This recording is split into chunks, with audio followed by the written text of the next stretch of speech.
तेजस्वी यादव जी मुख्यमंत्री और आदरणीय हमारे नेताजी हैं मुकेश सहनी जी डिप्टी सीएम की कुर्सी पे बैठने जा रहे हैं। ये ऐसा कभी नहीं दिखा था, इतना माता बहन किसी के सभा में महाराजगंज में नहीं आए थे, लेकिन हमारे सभा में आए थे इसलिए कि मैं उन लोग का बेटा हूँ और वो लोग आशीर्वाद देने मुझे आए थे। ये लड़ाई तो लड़ाई होता है, आज तैयार है तभी तो आज इतना घूम रहे हैं, कर रहे हैं। अगर मेरे जैसा किसी का तैयारी हो तो आप घूम के पूछ लीजिए। आप तो पूरा बिहार घूम रहे हैं, आप खुद बताइए जो हाल पीछे में जो हुआ स्वास्थ्य को लेकर, ये होना चाहिए था। तो महाराज में 75 बेड का अस्पताल जरूर है। नीतीश कुमार 2005 में 6 में आए थे, 10 में करीब आके उसका उद्घाटन किए थे, लेकिन एक भी सर्जन वहाँ नहीं है। नमस्कार, लाइव बिहार देख रहे हैं आप, आपके साथ मैं स्नेहा गुप्ता। आपको बता दें कि इस साल के अंत में बिहार में चुनाव है, जिसको लेके सारे पहलवान तैयारी तो कर रहे हैं। अब महज कुछ ही महीने बाकी रह गए। ऐसे में हमारी मौजूदगी अभी महाराजगंज में है और यहाँ के एक युवा चेहरे काफ़ी चर्चा का विषय बन गए हैं। हम इनके बारे में भी जानेंगे और साथ में इस क्षेत्र में इतने दिनों से जो यात्रा कर रहे हैं उसका आखिरकार नतीजा क्या होगा। वीआईपी पार्टी से हैं नीतीश द्विवेदी नाम है इनका, सीधे जुड़ेंगे। पहले तो बहुत शुक्रिया बात करने के लिए। सबसे पहले आपको भी बहुत बहुत धन्यवाद और नमस्कार जी नीतीश जी, सबसे पहले हम आपसे यही सवाल पूछ देते हैं क्योंकि आप काफ़ी युवा हैं, लोगों के बीच घूम रहे हैं। मैं आपके इंटरव्यू सुन रही थी तो आपने कहा कि आप 21 साल से ही क्षेत्र में घूम रहे हैं और करीबन 4-5 साल आपको हो गए हैं। तो राजनीति करने का ये विचार आपके दिमाग में कब आया और क्या सोच के आप इस मैदान में उतरे हैं?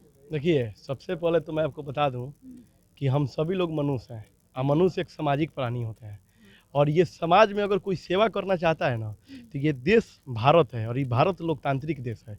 और इस लोकतांत्रिक देश में अगर आप समाज का सेवा करना चाहते हैं तो आपको राजनीतिक मंच पे उतरना बहुत ज़रूरी होता है, क्योंकि आप जब उतरिएगा तभी आपको मालूम चलेगा कि आप पंचायत लेवल का सेवा कर सकते हैं कि विधानसभा लेवल का कि लोकसभा लेवल का।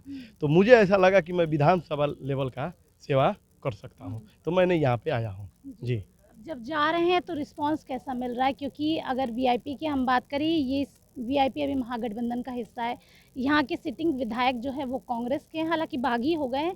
क्या ये सीट कांग्रेस के खाते से निकल के आप लोगों के पास आएगी? देखिए, ये सब तो हमारे जो शीर्ष नेता बैठे हैं ये सब उन लोग का विषय है।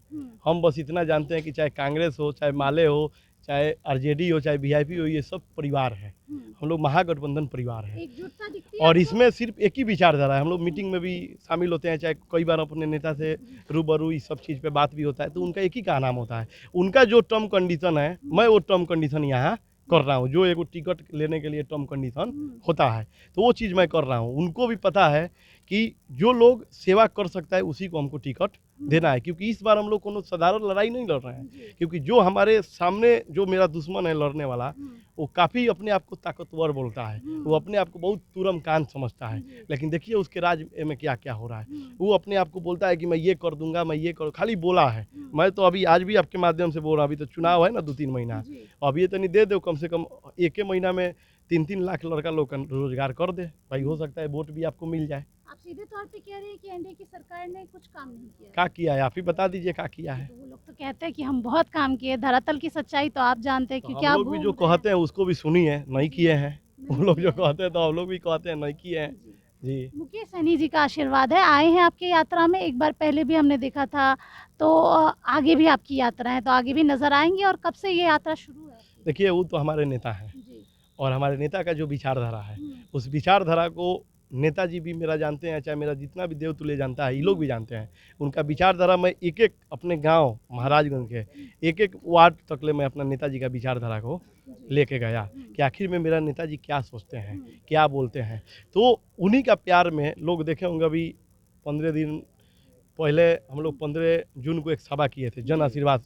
उसमें बहुत रिकॉर्ड तोड़ जनसभा आया था इसी महाराजगंज में। ऐसा कभी नहीं दिखा था, इतना माता बहन किसी के सभा में महाराजगंज में नहीं आए थे, लेकिन हमारे सभा में आए थे इसलिए कि मैं उन लोग का बेटा हूँ और वो लोग आशीर्वाद देने मुझे आए थे।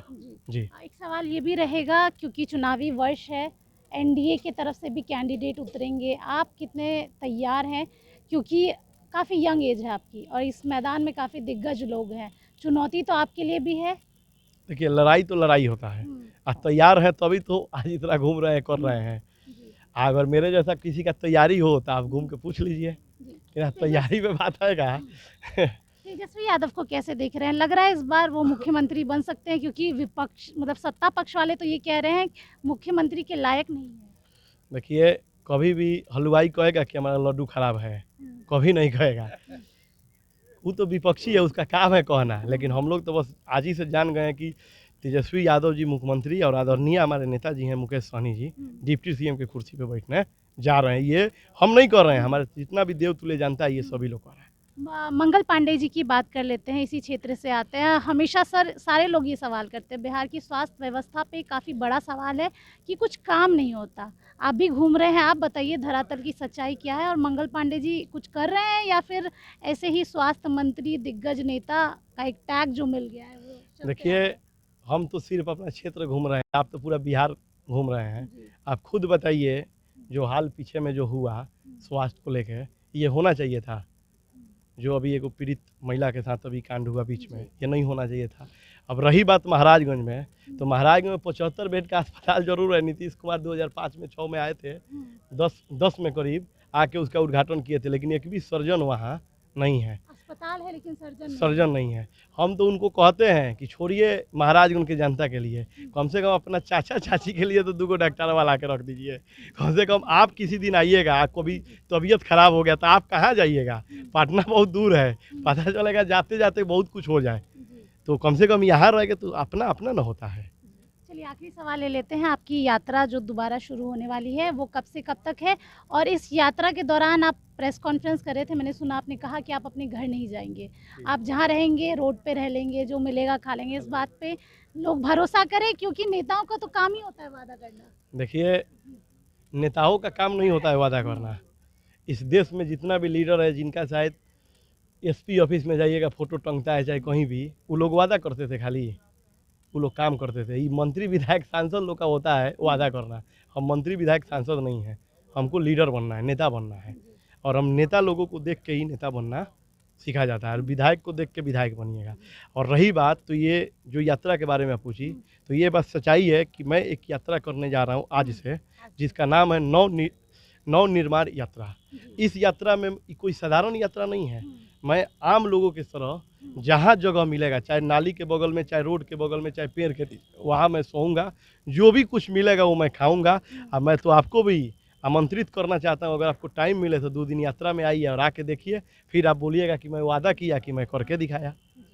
चलिए देखिए, सीधे तौर पे आपको बता रहे थे क्या कुछ कह रहे थे। इसके साथ आपको बताएं, सबसे युवा विधायक हो जाएंगे अगर जीतते हैं।